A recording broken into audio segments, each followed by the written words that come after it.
Hi, this is Ayushree Malik, LIVA Miss Diva Supranational 2024, and here I am to help all the pageant aspirants with the tips and tricks that have helped me in my journey. I think one of the most important quality that Miss Diva aspirants have to nurture from day one is that be a hustler. I know you're going to a beauty pageant, you have to be soft, elegant, that's one thing, but be a hustler for your dream. Fight for it every day. There were days when you will feel broken in terms of your mental health.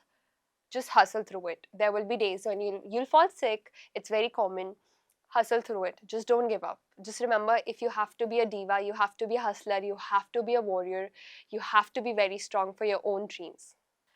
I think how upcoming contestants can prepare themselves for Miss Diva journey is that um, be logical. See this as if you're going for a job interview.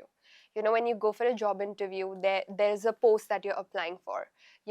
Have the mindset clear. Are you aiming for the main supranational crown, or in Miss Diva now Miss Cosmo crown is also included? Are you aiming for Miss Cosmo, or you want to be a runner up? Just make a target, and after that know what are the qualities that you really need. Try to fit yourself into the qualities. Maybe you should know that one thing about a diva is that a diva can speak well. She can talk well. When she enters in a room, she has a great sense of personality. Her postures are always upright. So, just make a checklist and work on yourself and know that it's a job interview. If you fit the quality, if you're really meant for it, it will work out for you. And in case if it doesn't work out for you, maybe you're meant and you're more fit for something else. One of the biggest mistake that aspirants make is that they're always in their head. For example, let's just say I'm going for Miss Diva audition. I'll focus, okay, I kind of like this outfit. I feel I look good in this. These are the answers I feel would be great. But come out of your head. See yourself from a third person. Try to judge yourself, how judges would judge you. So if you think from a judge perspective that you lack certain things, then you'll be able to see your flaws, and that's when improvement happens. I know that nobody is allowed to judge you, but you can always get opinions. They are experts. I feel pageant pages are super experts. Go in front of the camera, do test shoot, see if you're looking good on camera. If not, then make things work out for you. So just try to analyze yourself a lot. When it came to Miss Supranational, you just come back home and you look at your own people, the organization who has worked so hard for you, your parents who have been believing on you, and once you have won the title of India, you have a whole fan base for you. I know there were so many pageant pages, so many Indian pageant people who were supporting me, and then you just come back, and honestly the biggest thought that struck me was that I felt like I've kind of failed everyone. I felt that it's not just me losing. You kind of feel that so many people lose with you, and that's just very toxic, I feel.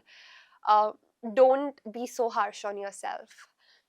India is a great country no matter what, and I know that one crown doesn't define India. So it took me a lot of time to come out of that guilt, to stop beating myself up that I did not win, and just build that confidence again that I'm still a role model to many. I have not broken anybody's heart. I can still be a person people can look up to.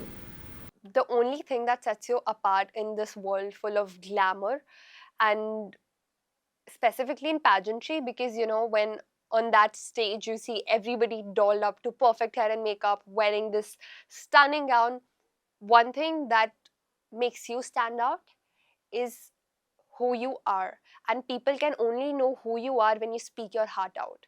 That's why I always feel that you know it will work. You might get hair and makeup, somebody can come and assist you, you can get the best wardrobe, but when you open your mouth, that's when people know that what place you come from.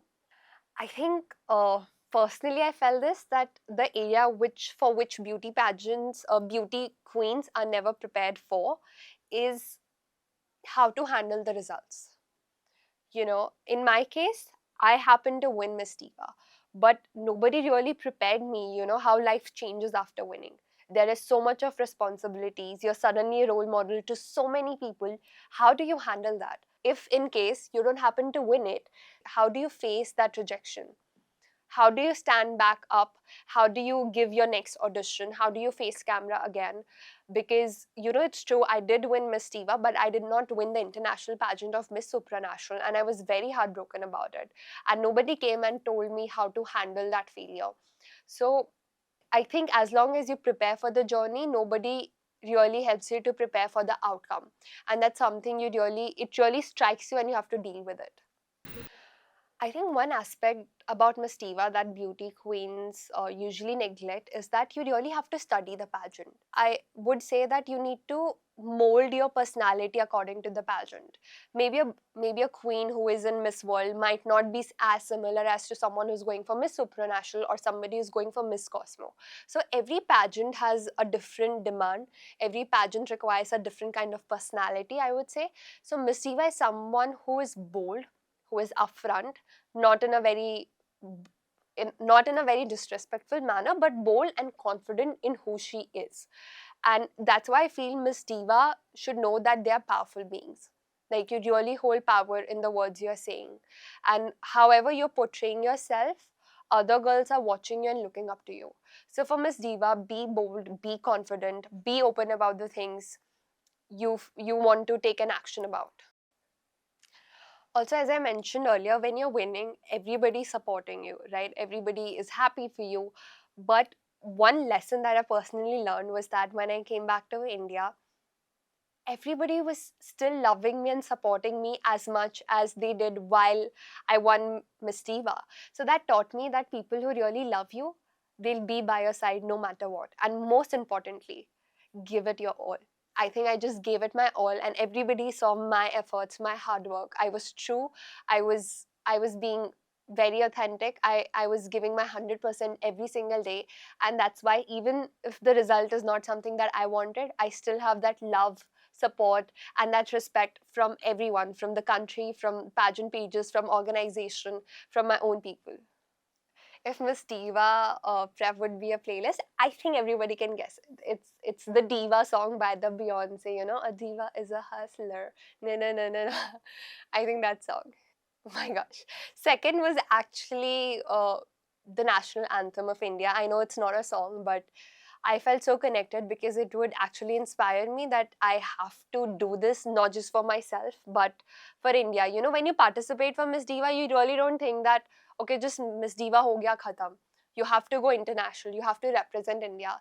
So second would be all the patriotic songs, specifically India's national anthem was really close to me. And third song would be Jhumka Gira Re. I know it's very random, but then sometimes you really have to detach yourself from the entire process. And I would just go on a Bollywood song of Jhumka Gira Re.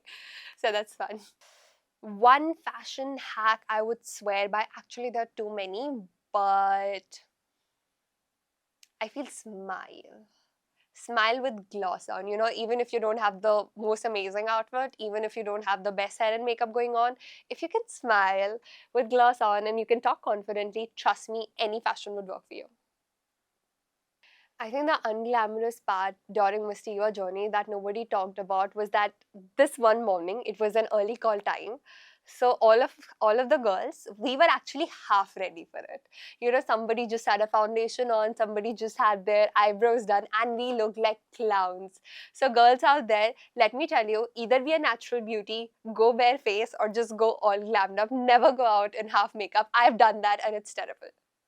I think one of the most motivating quote that keeps me going is, it goes this way: not in one day, but one day.